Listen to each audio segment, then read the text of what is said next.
PDCC या बँकेनं जे क्रॉप लोन फॉर्मॅट तयार केला होता तो खूपच प्रसिद्ध झाला. नाबार्डनं त्याची अतिशय सगळीकडेच मार्गदर्शन केलं त्याबाबत सर्व बँकांना. आदर्शवत असा तो होता. तर आत्ता त्याबाबतची काय घडामोड आहे त्यात? आता जो त्याच्यामध्ये नाबार्डच्या माध्यमातून क्रॉप लोनसाठी काही त्याच्यामध्ये इंटरेस्ट सबवेन्शन आपल्याला मिळत असते किंवा रिफायनान्स आपल्याकडं RBI नाबार्ड देत असते. नाबार्ड राज्य सहकारी बँकेला आणि त्यांच्याकडनं आपल्याला अशा प्रकारचा रिफायनान्स त्या ठिकाणी होत असतो. आज पीक कर्ज ग्रामीण भागातील शेतकऱ्यांसाठी 3 लाख रुपयापर्यंत 0% पीक कर्ज पुणे जिल्हा मध्यवर्ती सहकारी बँकेच्या माध्यमातून दिलं जातं. त्याच्यामध्ये काही प्रमाणामध्ये आम्हाला राज्याकडनं इंटरेस्ट सबवेन्शन मिळतं, काही केंद्राकडनं इंटरेस्ट सबवेन्शन मिळतं. आणि जो बाकीचा मधला जो गॅप आहे तो गॅप त्या ठिकाणी पुणे जिल्हा मध्यवर्ती सहकारी बँकेच्या माध्यमातून नफ्यातून पूर्वीच्या काळामध्ये दिला जायचा. अलीकडच्या काळामध्ये 3 लाख रुपयापर्यंतचं जे काही इंटरेस्ट सबवेन्शन आहे ते राज्य आणि केंद्र सरकारच्याकडनं त्या ठिकाणी येत असतं. मात्र 1 एप्रिल 2022 पासून त्या ठिकाणी केंद्र सरकारनं 2% इंटरेस्ट सबवेन्शन बँकांना दिलं जात होतं ते 2% इंटरेस्ट सबवेन्शन कमी केले. त्यामुळे पुणे जिल्हा मध्यवर्ती सहकारी बँकेचा विचार करायचा म्हटलं तर जवळजवळ त्याच्यामध्ये 35 ते 36 कोटी रुपयाचा बोजा जिल्हा मध्यवर्ती सहकारी बँकेवरती या निर्णयामुळे त्या ठिकाणी येणार आहे. त्यामुळे आपण जे महिलांसाठी असेल, गृह कर्ज असेल किंवा शेतीसाठी वेगवेगळ्या प्रकारच्या गोष्टींसाठी आपण जो कर्ज पुरवठा करतो त्यांना कर्ज पुरवठा करत असताना त्यांना सवलती देण्यामध्ये अडचण आम्हाला येणार आहे. कारण आम्ही केंद्राला विनंती केली, निर्मला सीतारामन यांना पत्र दिलंय, त्यानंतर अजितदादांना पत्र दिले, पवारसाहेबांना दिले, सुप्रियाताईंना दिले, इतरही खासदारांना पत्र दिले की केंद्रानं पूर्वी जे आम्हाला 2% इंटरेस्ट सबवेन्शन बँकांना केंद्राच्या माध्यमातून दिलं जात होतं ते पूर्ववत चालू ठेवावं, जेणेकरून शेतकऱ्यांच्या आयुष्यामध्ये त्यांच्या अडचणी त्या ठिकाणी कमी होतील आणि नीटपणानं त्यांना पिकं त्या ठिकाणी घेता येतील. सर, मिनिस्ट्री ऑफ कोऑपरेशननं छोट्या ज्या पतसंस्था आहेत त्यांना पेट्रोलियमजन्य जे पदार्थ असतात तर ते विकण्यासाठी म्हणजे आपण आपला सुझाव काय आहे असं राज्य सरकारला विचारलेलं आहे. तर याबाबत आपलं मत काय? त्याबद्दल पेट्रोलियम पदार्थ या स्मॉल क्रेडिट सोसायट्या ज्या असतात तर त्यांना त्यांचं आर्थिक डोलारा सांभाळण्यासाठी या गोष्टींना परवानगी द्यावी किंवा कसं याबाबतचं? मुळातच आता ज्या छोट्या छोट्या विविध कार्यकारी सेवा सहकारी सोसायट्या गाव लेवलवर त्या ठिकाणी काम करत असतात त्यांच्या नावामध्ये विविध कार्यकारी सेवा सहकारी सोसायटी जरी असलं तरी मॅक्सिमम त्याच्यामध्ये 90-95% सोसायट्या जिल्हा मध्यवर्ती सहकारी बँकांच्याकडनं कर्ज घ्यायचं आणि शेतकऱ्यांना कर्ज द्यायचं. त्याच्यामधला 2% किंवा 3% हा जो त्यांच्यामधला जो गाळा असतो, डिफरन्स असतो, तोच त्यांचं उत्पन्नाचं एकमेव साधन असतं. त्यामुळे जेवढ्या काही विविध कार्यकारी सेवा सहकारी सोसायटींनी त्यांनी कर्ज घेणं आणि त्यानंतर कर्ज देणं एवढ्या एकाच गोष्टीवरती अवलंबून न राहता त्यांनी त्या ठिकाणी पेट्रोलजन्य पदार्थाचे मग त्याच्यामध्ये अगदी पेट्रोल पंपापासून वेगवेगळ्या प्रकारच्या गोष्टी असतील तर त्याच्याबद्दलचं जर परमिशन तशा प्रकारचं जर लायसन्स त्यांना त्या ठिकाणी दिलं तर ते स्वतःच्या पायावरती उभं राहण्यासाठी त्यांना त्या ठिकाणी मदत होईल. फक्त पेट्रोलियम पदार्थच नाही तर त्याच्याशिवाय त्यांनी समजा खतं असतील, बी बियाणं असतील, अवजार असतील, काही त्या ठिकाणी शेती ग्रामीण भागातल्या लोकांना लागणारे वेगवेगळ्या प्रकारचं साहित्य असेल, अशा प्रकारच्या गोष्टींसाठी त्यांना भांडवलही पुरवठा करावा. त्यानंतर ते कमी व्याजदराने त्यांना कर्ज पुरवठा त्या ठिकाणी केला पाहिजे. काही प्रमाणामध्ये सबसिडी त्यांना दिली पाहिजे आणि या विविध कार्यकारी सोसायट्या त्यांनी स्वतःच्या पायावरती उभ्या केल्या पाहिजेत.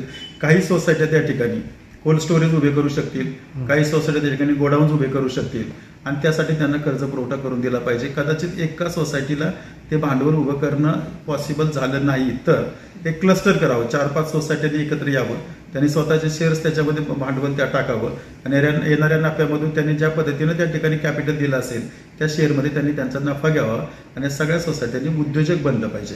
म्हणजे जेणेकरून जास्त नफा झाला तर त्याचा फायदा ग्रामीण भागातल्या त्यांच्या सभासद शेतकऱ्यांना मिळू शकतो.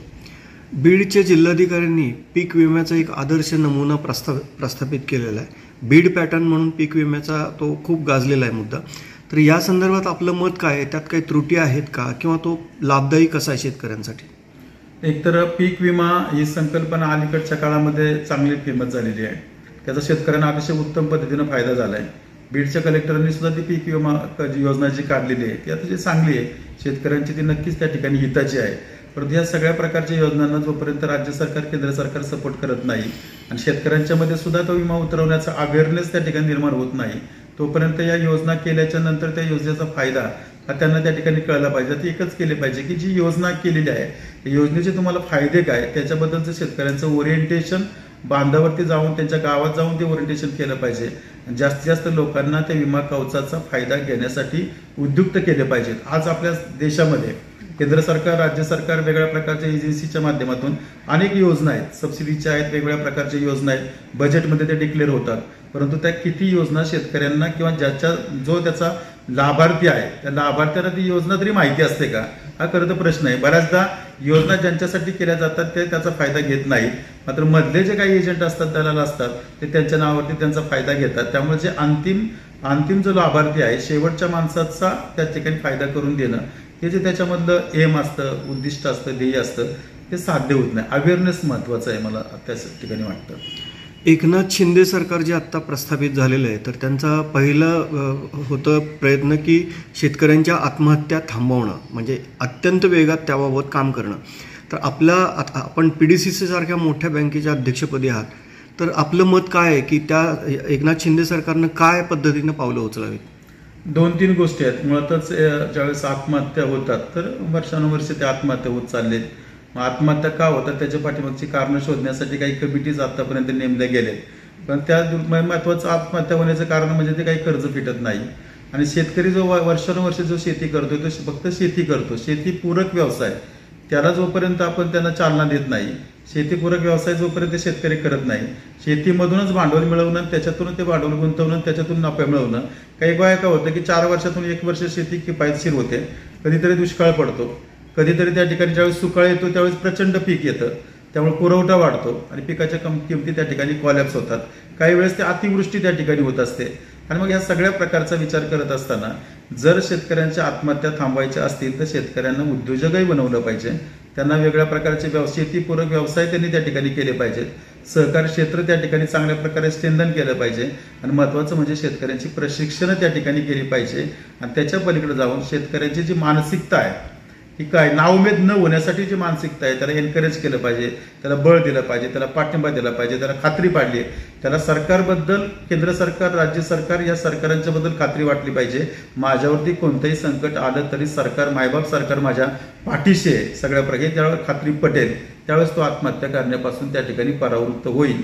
त्यामुळे हे 2 स्तरावरती करावं लागेल. एका बाजूला त्यांना डेव्हलपमेंट करणं, अनुदान देणं, व्याजात सवलत देणं, वेगवेगळ्या प्रकारच्या शेतीला पूरक अशा प्रकारच्या योजना तयार करणं, पाणी त्याच्या शेतापर्यंत नेणं, वीज त्याला कमी दराने देणं, मार्केटिंगच्या व्यवस्था चांगल्या प्रकारे त्या ठिकाणी करून देणं, गोडाऊन असेल, कोल्ड स्टोरेज असेल, हेही त्यांना त्या ठिकाणी करून ठेवणं. साधी गोष्ट की ज्यावेळेस बाजार पडतात, बाजार पडले, कर्ज काढलेलं असतं, बाजार मार्केट पडलं, त्या ठिकाणी पैसे त्या ठिकाणी मिळणार नाहीत, आता कर्ज कसं फेडायचं या विवंचनेमध्ये तो बऱ्याचदा आत्महत्या करतो. मग त्याचं जर बाजार पडले त्यावेळेस जर तो माल त्याचा जर नाशवंत असेल तर कोल्ड स्टोरेजमध्ये ठेवता येईल, जर तो नाशवंत नसेल तर गोडाऊनमध्ये ठेवता येईल, गोडाऊनची पावती त्याला त्या ठिकाणी मिळेल, त्या गोडाऊनच्या पावतीवरती त्या ठिकाणी 80% कर्ज दिलं तर त्यावेळेची त्याची गरज भागून जाईल. आणि ज्यावेळेस मार्केटमध्ये बाजारभाव वाढतील त्यावेळेस तो गोडाऊन मधला माल बाहेर काढेल, तो विकेल आणि ते कर्ज त्या ठिकाणी फेडून टाकेल. अशा वेगळ्या एकाच अँगल न करून विचार करून चालणार नाही, मल्टीटास्किंग असलं पाहिजे. रूट्स काय आहेत ती आधी शोधली पाहिजे, डायग्नोसिस प्रॉपर केलं पाहिजे, आणि डायग्नोसिस केल्याच्या नंतर जर त्याच्यावरती रेमिडियल मेजर्स प्रॉपरली सरकारनं केलं तर मला वाटतं आत्महत्या थांबतील, नाही तर जखम पायाला, मलम डोक्याला काही उपयोग होणार नाही. आत्ता आपण म्हणल्याप्रमाणे राज्य सरकार शेतकऱ्यांची खूप काळजी घेते, वेगवेगळ्या यंत्रणा, कृषी विभाग, मोठमोठ्या बँका, त्यांच्या सर्व शाखा हे सगळे एका दिशेनं काम करत असतात की ह्याचं कल्याण व्हावं शेतकऱ्यांचं. पण आताचं गणित बघितलं आणि कर्ज वितरणाचा एकूण पॅटर्न बघितला तर ते शहरी भागात जास्त कर्ज वितरण होतं आणि ग्रामीण भागातला शेतकरी अनेकदा तर त्याला योजनाच माहिती नसते किंवा त्याच्यापर्यंत पोहोचलेलीच नसते. तर या असमान कर्ज वितरणाला काय पर्याय? 2 गोष्टी आहेत की कुठलीही बँक ज्यावेळेस कर्ज वितरण करते त्यावेळेस त्याला तारण काय ते बघते, त्याची गरज काय ते बघते, त्याचा प्रोजेक्ट असेल तर प्रोजेक्टचं अप्रायझल केलं जातं, त्याला कर्जाची गरज किती ती पाहिली जाते, त्यानंतर त्याला कर्ज देण्याचा प्रयत्न केला जातो. त्यामुळं शहरी भाग आणि ग्रामीण भागामध्ये कर्ज वितरणामध्ये अनियमितता आहे. यापेक्षा मला असं वाटतं दिलेलं कर्ज, ज्या कामासाठी कर्ज दिलंय त्या कामासाठी त्या कर्जाचा वापर केला जातो का? विहीर खोदण्यासाठी कर्ज घेतलं तर विहिरीसाठीच वापरलं जातंय का? पाईपलाईनसाठी कर्ज घेतलं तर पाईपलाईनसाठी वापरलं जातंय का? दुधासाठी घेतलं असेल किंवा पोल्ट्रीसाठी घेतलं असेल तर आमच्या शेतकरी बांधवांनी ज्या कामासाठी कर्ज घेतलंय त्या कामासाठी ते कर्ज जर वापरलं तर त्याच्यातून उत्पन्न मिळेल आणि उत्पन्न मिळाल्यानंतर हप्ते व्याजासह परत जातील आणि मग काही काळानंतर त्याचं कर्ज त्या ठिकाणी नील होईल. मुळात शेतकऱ्यांना अशा प्रकारचं कर्ज एका कामासाठी काढून दुसऱ्या कामासाठी वापरायची गरज का पडते याच्यावरच मुळात गांभीर्यानं त्या ठिकाणी विचार केला पाहिजे. म्हणजे कधी कधी तो आजारी पडतो, कधी शिक्षणाचा प्रश्न काहीतरी येतो, घरी काहीतरी धार्मिक कार्य त्या ठिकाणी निघतं, अशा प्रकारच्या काही गोष्टी येतात तर त्यांना त्या ठिकाणी खर्च करावा लागतो. शेतकऱ्यांनी त्यासाठी शेतकऱ्यांना विमा संरक्षण, विम्याचं कवच त्या ठिकाणी दिलं पाहिजे. घरातल्या सगळ्या लोकांचा इन्शुरन्स गव्हर्नमेंटनं त्या ठिकाणी जर उतरवला तर तो जो खर्च आहे तो खर्च त्या ठिकाणी कमी होईल. कधी कधी अनुत्पादक खर्च त्या ठिकाणी केला जातो शेतकऱ्याकडनं, जागरण, गोंधळ, देवाचे जे काही काम असेल ते जरूर करावं, त्यासाठी आपलं उत्पन्न जेवढं आहे त्या उत्पन्नाच्या इतकाच खर्च त्या ठिकाणी केला पाहिजे, अतिरिक्त खर्च केला नाही पाहिजे. यासाठी काही विचार त्या ठिकाणी केला पाहिजे. आम्ही पुणे जिल्हा मध्यवर्ती बँकेच्या वतीनं आर्थिक साक्षरता अभियान आता सुरू केलंय. त्याच्यामध्ये तुम्ही अनावश्यक खर्च कमी करणं म्हणजे सुद्धा तुमचं उत्पन्न वाढणं, हाही गोष्ट आपण त्यांना त्या ठिकाणी शिकवण्याचा प्रयत्न करतोय. म्हणून सरकारनं सर्वात महत्वाचे कोण काय केले पाहिजे, इन्फ्रास्ट्रक्चर दिलं पाहिजे. शेती करेल पण कधी करेल, पाणी तर पाहिजे, बारमाही पाणी त्यांना दिलं पाहिजे. धरणं असतील, तळं असतील, कालवा असतील, त्या ठिकाणी पाईपलाईन असेल, उपसा जलचर योजना आहे, त्यांच्या शेतापर्यंत पाणी, भांडवली गुंतवणूक सरकारने करून दिलं पाहिजे. विजेचं व्याजदर त्या ठिकाणी कमी करून दिलं पाहिजे. पुन्हा मी सांगतो विपणनाच्या सोयी त्या ठिकाणी करून दिल्या पाहिजेत. कोल्ड स्टोरेज वगैरे त्या ठिकाणी करून दिलं पाहिजे. म्हणजे शेतीसाठी लागणाऱ्या पायाभूत सुविधा सरकारनं स्वतः उपलब्ध करून दिल्या तर त्याच्यावरचा त्याचा खर्च कमी होईल आणि तो फक्त प्रोडक्शन ऍक्टिव्हिटीवरती कॉन्सन्ट्रेशन करेल आणि जेणेकरून त्याचा नफा वाढेल आणि मग आत्महत्या करण्याची पाळी येणार नाही, अधिकचं कर्जही त्या ठिकाणी मागण्याची पाळी येणार नाही. त्यामुळं कर्ज जरूर त्या ठिकाणी कर्जामध्ये कदाचित असमतोलपणा असू शकतो. शेवटी शहरी भागामध्ये सुद्धा उद्योग असेल, व्यवसाय असेल, त्या ठिकाणी कर्ज पुरवठा झाला पाहिजे आणि शेतकऱ्यांना उद्योजक बनवलं पाहिजे, व्यापारी बनवलं पाहिजे, व्यावसायिक बनवलं पाहिजे. म्हणजे काही सगळ्यांनी शेती करून चालणार नाही, कुणीतरी व्यापारामध्ये, उद्योगामध्ये, व्यवसायामध्ये, शिक्षणामध्ये या ठिकाणी गेलं पाहिजे. सर, राज्य सरकार वेगळ्या पक्षाचं असलं आणि केंद्र सरकारमधलं पक्ष वेगळा असेल तर हे जे गणित आहे ते आता महाराष्ट्राच्या बाबतीत आपली PDCCनं जी योजना राबवली होती नाबार्डच्या आदेशानुसार, तर ती 0% कर्ज, जे पीक कर्ज दिलं होतं तर त्याला केंद्र सरकारनं प्रोव्हाइड केलं नाही. जे अपेक्षित ती जी धन राशी होती तर ती केंद्र सरकारनं पुढे पाठवलीच नाही. त्यामुळं आपल्या बँकेला पण माघार घ्यावी लागली, त्यात त्रुटी निर्माण झाल्या वगैरे. तर राज्य आणि केंद्र सरकारचा हे जे असंतुलन आहे विचारांमधलं, कृतींमधलं, त्याचा फटका अंतिम तर सर्वांनाच बसतो. तर ह्याच्यावर काही तोडगा दिसतोय तुम्हाला? त्याच्यामध्ये कसं की राज्य सरकार असेल, केंद्र सरकार असेल, त्यांना पॉलिसी ठरवत असताना किंवा बजेट ठरवत असताना जे प्रायोरिटी सेक्टरला त्यांनी किंवा weaker section of the society त्यांना जास्त फोकस त्या ठिकाणी केलं पाहिजे. त्याच्यावरूनच तुम्ही कशासाठी जास्त अलॉटमेंट पैशाची करता बजेटमध्ये, त्याच्यावरून त्या सरकारांचा प्रायोरिटी कशाला आहे, प्राधान्यक्रम कशाला आहे ते त्या ठिकाणी ठरतं. ठीक आहे, केंद्र सरकारने पूर्वीच्या काळामध्ये मदत केलेलीच आहे, राज्य सरकारांनी मदत त्या ठिकाणी केलेली आहे, म्हणून तर आपण 0% पीक कर्ज त्या ठिकाणी देऊ शकलो सगळेच जण त्या ठिकाणी. फक्त आता इथून पुढच्या काळामध्ये जे 2% त्यांनी जे व्याज कमी केलंय, व्याजाची सवलत, ती मात्र त्यांनी पूर्ववत सर्वच बँकांना चालू ठेवली पाहिजे देशातल्या. अदरवाईज ज्या बँका ज्यांचा फारसा नफा नाही, ज्या काठावरती त्या ठिकाणी काम करतात, अशा प्रकारच्या बँकांना त्यांच्या शेतकऱ्यांना 0% पीक कर्ज देता येणार नाही. त्यामुळे राज्य, केंद्र सरकार यांनी एकत्र येऊन दीर्घकालीन अशा प्रकारच्या उपाययोजना केल्या पाहिजेत आणि काही त्या ठिकाणी अल्पकालीन उपाययोजना केल्या पाहिजेत की जेणेकरून या दीर्घकालीन म्हणजे त्यांना पाणीच नेलं पाहिजे, शेतात त्यांना पाणी नेऊन दिलं पाहिजे, त्याच्यामध्ये सूक्ष्म सिंचन त्या ठिकाणी केलं पाहिजे, अशा प्रकारची इरिगेशनच्या वगैरे सोयी उपलब्ध करून दिल्या पाहिजेत. धनदांडग्यांना दिलेली कर्ज हा सहकाराला लागलेला शाप आहे असं म्हणता येईल. तर ह्याबाबत काय अशी त्वरित कारवाई करता येईल की ज्याच्यातनं हे कर्ज वाचेल, कारण हा सर्व पैसा हा सर्वसामान्यांचा आहे. खरंच आहे, आपण बऱ्याचशा ज्या बँका, नॅशनलाइज बँका असो, कोऑपरेटिव्ह बँका असो, प्रायव्हेट बँका असो, या सगळ्या बँका ज्या बुडत आहेत त्याचा विचार केल्यानंतर जे NPA फार मोठ्या प्रमाणावरती 10-10, 11-11 लाख कोटी रुपयाचं NPA ज्यावेळेस सरकारी बँकाचा त्या ठिकाणी होतो आणि ते किती लोकांना दिलेले असतात, तर त्या ठराविक काही औद्योगिक घराणे त्या ठिकाणी असतात, त्या काही ठराविक औद्योगिक घराण्यांना ते कर्ज दिलेले असतात आणि मग 10-15 औद्योगिक घराण्यांच्याकडे जर तुमचे 7-8 लाख कोटी रुपये थकीत त्या ठिकाणी राहत असतील तर हेच जर त्याचं विकेंद्रीकरण जर केलं, डिसेंट्रलायझेशन जर त्याच्यामध्ये केलं तर कमीत कमी जास्तीत जास्त लोकांच्या फंड्स केला त्यांच्याकडे थकले तर गोष्ट वेगळी आहे. परंतु याच्यावरती आणि ज्यावेळेस आपण कर्ज देतो त्यावेळेस ती कर्ज सुरक्षित दिली होती का? जर कर्ज सुरक्षित दिली असतील, त्याचं मॉर्गेज केलेलं असेल तर अशा प्रकारच्या गोष्टीचं ते विकून तुम्ही पैसे का घेत नाही? ते वसूल केलं पाहिजे. कारण हा आजार आहे. एकदा की सवय लागली त्याच्यामध्ये की त्या ठिकाणी NPA मध्ये झाले, त्यांना सवलत द्या, त्यांचं OTS करून घ्या, त्यांना असं माफ करा कर्ज, तर मग पुन्हा नवीन उद्योग कधी तयार होणार? ते कर्ज बुडवणार, पुन्हा त्यांचं माफ करणार. असं केल्यानंतर अर्थव्यवस्था सुधारणार नाही, डिसिप्लिन त्या ठिकाणी राहणार नाही. त्यामुळं कायद्याच्या चौकटीमध्ये RBIचे जे रूल्स रेग्युलेशन त्या ठिकाणी असतील, सहकाराचे जे कायदे असतील त्याच्या अधीन राहून ज्यांनी कर्ज बुडवले असतील त्या अशा मोठ्या उद्योगपतीकडनं ती वसूल केलीच पाहिजे. त्याशिवाय नवीन उद्योगपतींना त्या ठिकाणी चेक बसणार नाही. नाही तर मग पाठीमागच्यानी बुडवली मग आम्हाला आहे. अशा प्रकारचं हे चालत राहतं, तर ते होणं बरोबर नाही.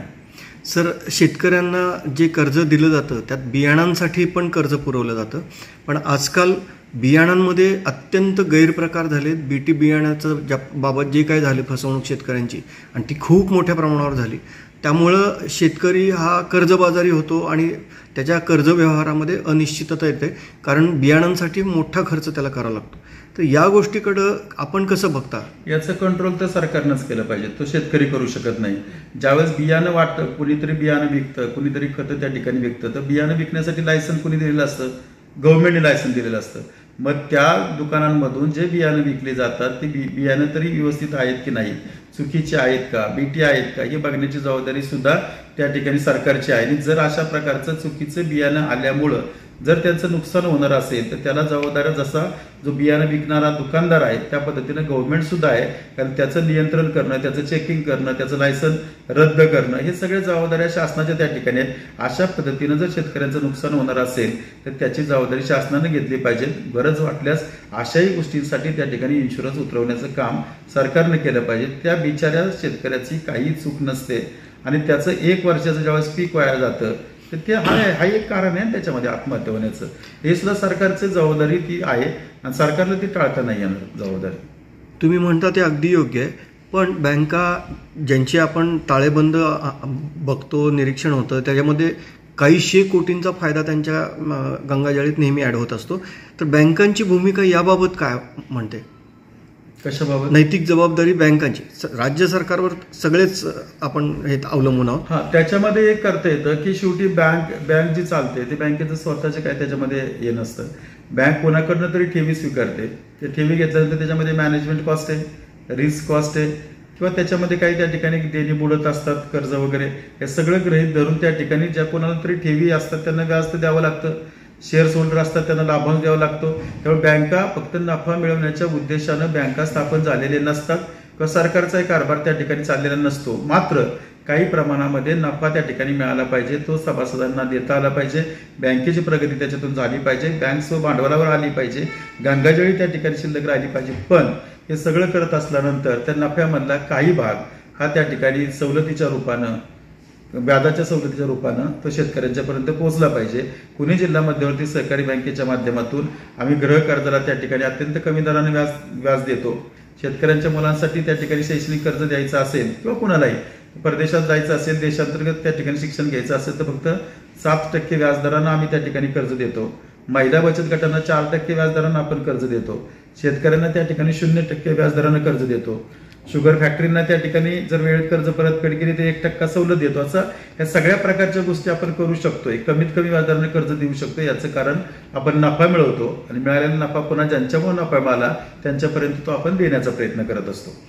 पीक विम्याची भरपाई निश्चित करताना ई पीक पाहणी हा जो बझवर्ड आहे आत्ता, म्हणजे सरकारचं आत्ताचं नवीन इनिशिएटिव्ह आहे, तर ते गृहीत धरावं असं म्हटलं जातं.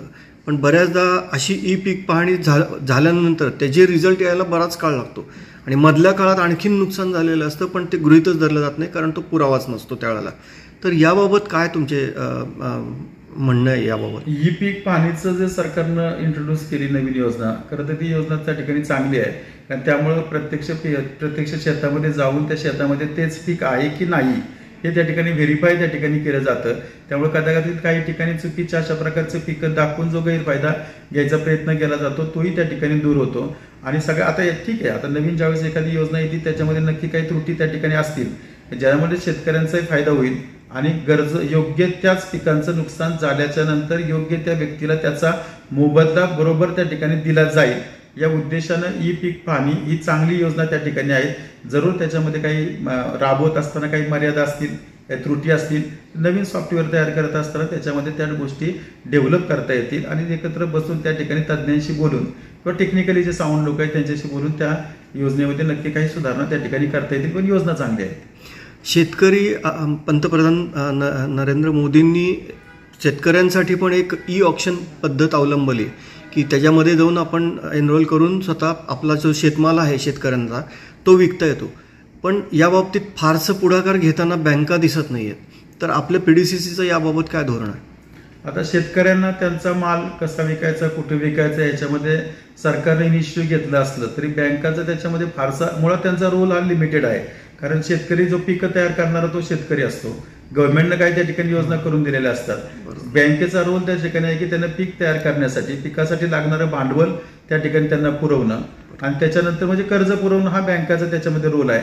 त्यामुळे त्यांनी कुठं विकलं पाहिजे याच्यामध्ये बँका इनिशिएटिव्ह घेऊ शकत नाही. त्यात मर्यादा आहेत बँकांना. केंद्र सरकारचे वेगवेगळे नियम म्हणजे आताच्या सरकारचं कटाक्ष असा आहे की सर्व प्रकारचं नियंत्रण आपल्या हातात असावं. तर या सगळ्या गोष्टींनी सहकार क्षेत्रामध्ये एक अस्वस्थता आहे. शिवाय आपल्या ज्या बँका आहेत त्यांचं उत्पन्न अत्यंत वेगानं आक्रसू लागलं. तर हे उत्पन्न वाढवण्यासाठी PDCC बँक काय वेगळे उपाय योजते? तर त्याच्यामध्ये काय विचारला प्रश्न परत? सर मी विचारलं की सहकारी बँकांचं उत्पन्न वेगवेगळ्या नियमांच्या जातचं काठींमुळे आक्रस्त आहे. तर आता आपण काय आपण लोकशाहीमध्ये राहतो. लोकशाहीमध्ये लिबर्टी, जे फ्रीडम, स्वातंत्र्य हे त्याच्यामध्ये दिलं असलं पाहिजे. कारण लोकशाहीचा तो सर्वात महत्वाचा आत्मा आहे. ज्यावेळेस आपण प्रिॲम्बल वाचतो, ज्यावेळेस घटनेचं प्रिॲम्बल वाचल्यानंतर सुद्धा त्याच्यामध्ये घटना कशा प्रकारची असावी ते घटनाकारांनी त्या ठिकाणी लिहून ठेवलेलं आहे.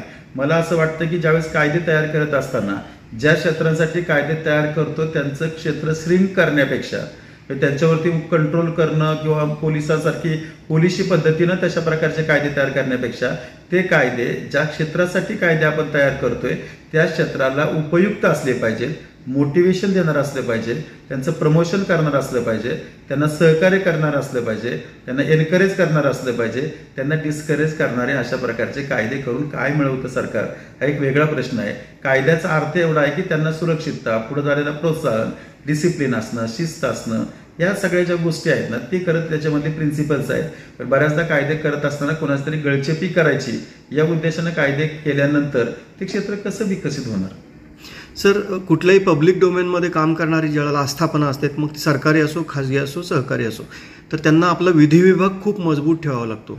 कारण तिथं त्रुटी निर्माण झाल्या की त्याचा प्रत्यक्ष उत्पन्नावर परिणाम होतो. तर विधी विभाग मजबूत करणार आपण कसा भर देणार? विधी विभाग तर हा प्रत्येक गोष्टीमध्ये त्या ठिकाणी असला पाहिजे. शेवटी आपण कुठलाही व्यवसाय करतो, इंडिव्हिज्युअल लेवलला असेल, इन्स्टिट्यूशन लेवलला असेल किंवा कुठल्या स्थानिक स्वराज्य संस्थांना. त्यामुळे आपण जे काम करतो ते काम आपण नियमात केलं पाहिजे, कायद्यांचं आपण पालन केलं पाहिजे, अनुपालन केलं पाहिजे. माझ्या स्वातंत्र्याचा फायदा घेऊन दुसऱ्याच्या स्वातंत्र्यावरती आक्रमण करायचा मला त्या ठिकाणी अधिकार नसतो. त्यामुळे आपण समजा आम्ही बँका त्या ठिकाणी चालवतो. बँका चालवत असताना RBIचे त्या ठिकाणी रूल्स काय आहेत, नाबार्डचे रूल्स त्याच्यामध्ये काय आहेत, सहकार खातं त्या ठिकाणी काय म्हणतंय, नवीन सहकार काय खातं आता केंद्रामध्ये सुरुवात झाली ते नेमकं काय म्हणतंय, या सगळ्या प्रकारच्या गोष्टीचा विचार करून आपला कायदा विभाग जर स्ट्रॉंग त्या ठिकाणी ठेवला तर चुकीचं काम आपल्याकडनं होणार नाही याची आपल्याला काळजी त्या ठिकाणी घ्यायला लागते. अनावश्यक आपल्याला कोर्टामध्ये हेलपाटे मारावे लागतात. सर 2021 आपल्या इथं नोकर भरतीला स्थगिती आली होती. आज काय अवस्था आहे? आता नोकर भरतीला आम्ही ज्यावेळेस नोकर भरती सुरू केली, जाहिरात मागून घेतली, अर्ज आपले त्या ठिकाणी आलेत. अर्ज आल्यानंतर दरम्यानच्या काळामध्ये निवडणूक झाली. आचारसंहितेमुळे त्या ठिकाणी जागा त्या ठिकाणी भरता आल्या नाहीत, निवडणुकीमुळे त्या ठिकाणी थांबले.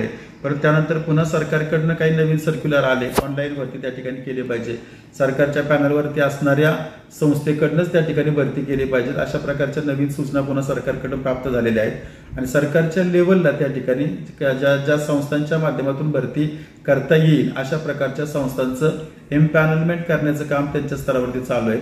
ज्यावेळेस त्यांचं एम्पॅनलमेंट कम्प्लीट होईल त्यावेळेस त्या पॅनलमधल्या एका संस्थेकडनं त्या ठिकाणी भरती प्रक्रिया करता येईल.